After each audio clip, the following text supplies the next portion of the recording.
चीन अपने नापाक मंसूबों से बाज नहीं आ रहा है। कहीं पर निगाहें और कहीं पर निशाना रखने वाले चीन एक बार फिर उसी साजिश के तहत खड़ा दिखाई दे रहा है। लद्दाख तो बहाना है, दरअसल कब्जा तवांग पर पाना है। तवांग भारत और चीन के बीच विवाद की अहम वजह है। आज आपको हमारी इस रिपोर्ट में बताएंगे कि आखिर क्यों है तवांग इतना अहम। जब देश का कोई बड़ा नेता या विदेशी ब्यूरोक्रेट अरुणाचल प्रदेश का दौरा करता है तो चीन को इससे बड़ी आपत्ति होती है। फिर चाहे प्रधानमंत्री नरेंद्र मोदी का अरुणाचल प्रदेश का दौरा हो या 2016 में उस वक्त के अमेरिकी राजदूत रिचर्ड वर्मा का दौरा हो या फिर खुद दलाई लामा का अरुणाचल दौरा हो, चीन अरुणाचल प्रदेश को दक्षिणी तिब्बत बताता है। भारत और चीन के बीच सीमा विवाद को लेकर कई बैठकें हो चुकी हैं, लेकिन आज तक मुद्दा सुलझ नहीं पाया है। दोनों देशों के बीच 3500 किलोमीटर लंबी सीमा है। सीमा विवाद के कारण दोनों देश 1962 में युद्ध के मैदान में भी आमने सामने खड़े हो चुके हैं, लेकिन अभी भी सीमा पर मौजूद कुछ इलाकों को लेकर विवाद है जो कभी कभी तनाव की वजह बनता है। अंतर्राष्ट्रीय मानचित्रों में अरुणाचल को भारत का हिस्सा माना गया है और हमेशा से ही भारत का हिस्सा रहा भी है।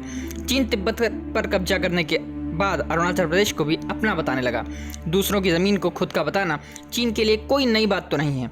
यही कारण है कि चीन अरुणाचल को दक्षिणी तिब्बत कहता है। शुरू में अरुणाचल प्रदेश के उत्तरी हिस्से तवांग को लेकर चीन दावा करता था। यहाँ भारत का सबसे विशाल बौद्ध मंदिर है। चीन और भारत के बीच मैकमोहन रेखा को अंतर्राष्ट्रीय सीमा रेखा माना जाता है, लेकिन चीन इसे खारिज करता है। चीन का कहना है कि तिब्बत का बड़ा हिस्सा भारत के पास है, जबकि हकीकत में तिब्बत कभी चीन का था ही नहीं। कभी एक अलग देश तिब्बत पर चीन ने कब्जा कर लिया था। 1950 के दशक के आखिर में तिब्बत को अपने में मिलाने के बाद चीन ने अक्साई चीन के करीब 38,000 वर्ग किलोमीटर के इलाके को भी अपने अधिकार में कर लिया था। ये इलाका लद्दाख से जुड़ा था।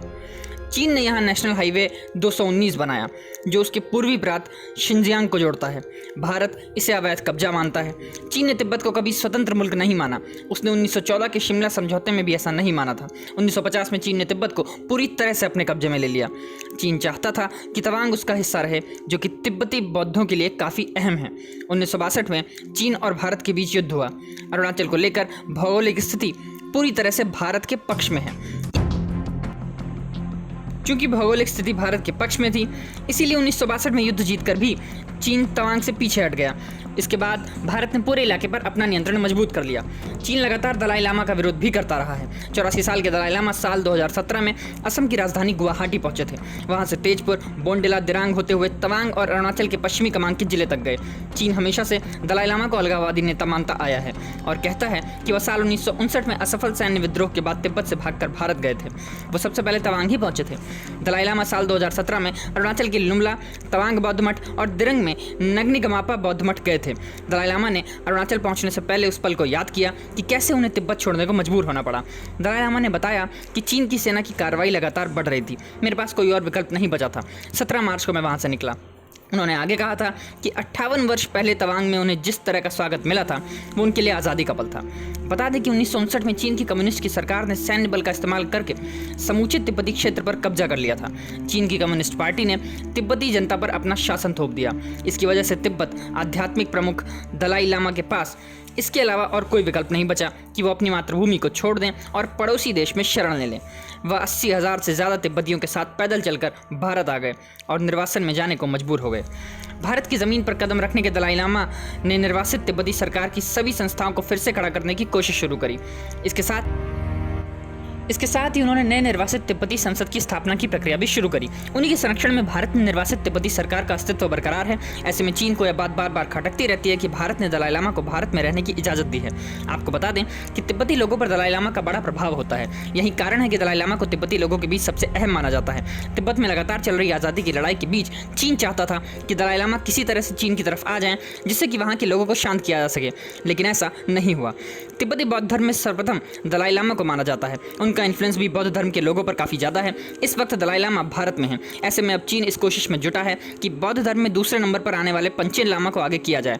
चीन ने पारंपरिक रूप से तिब्बती बौद्ध धर्म के दूसरे सबसे शक्तिशाली व्यक्ति पंचेन लामा की प्रोफाइल बढ़ाने के लिए पिछले कई सालों से कदम उठाए हैं, क्योंकि पंचम लामा अगले दलाई लामा को चुनने में अहम भूमिका निभाते हैं।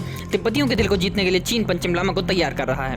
पंचेन लामा को 1995 में बीजिंग ने चुना था। यही कारण है कि पंचेन लामा का झुकाव चीन की तरफ रहा है। वहीं दलाई लामा को चीन एक अलगाववादी नेता के तौर पर देखता है, जो कि 1959 में भारत चले गए थे।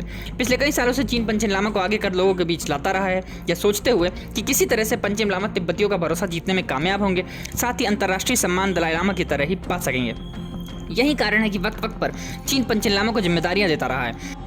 दलाई लामा के अरुणाचल प्रदेश के दौरे को लेकर चीन पूरी तरह से भड़क गया था और यहाँ तक कि भारत को धमकी देनी भी शुरू कर दी थी। आज भी चीन अपनी हरकतों से बाज नहीं आ रहा है और जासूसों के जरिए दलाई लामा पर नज़र रखे हुए है। जहाँ तक कि दलाई लामा पर हमला करने की साजिश भी चीन करता रहा है। ऐसे में यह बात तो साफ है कि अगले दलाई लामा को खुद दलाई लामा ही चुन सकते हैं, जो कि इस वक्त भारत में मौजूद हैं।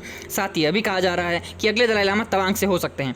दूसरी ओर चीन इस कोशिश में रहा है कि वह अपना दलाई लामा नियुक्त करे, जो कि फिलहाल बिल्कुल भी संभव नहीं दिख रहा है। ऐसे में भारत के तवांग से दलाई लामा के होने का अर्थ है कि तिब्बत के लोग भारत की तरफ होंगे और चीन के खिलाफ उनकी आज़ादी के सुर यूं ही बढ़ते रहेंगे। ऐसे में चीन की कोशिश यही है कि तवांग पर कब्जा किया जाए, लेकिन हर बार चीन को मुंह की ही खानी पड़ी है।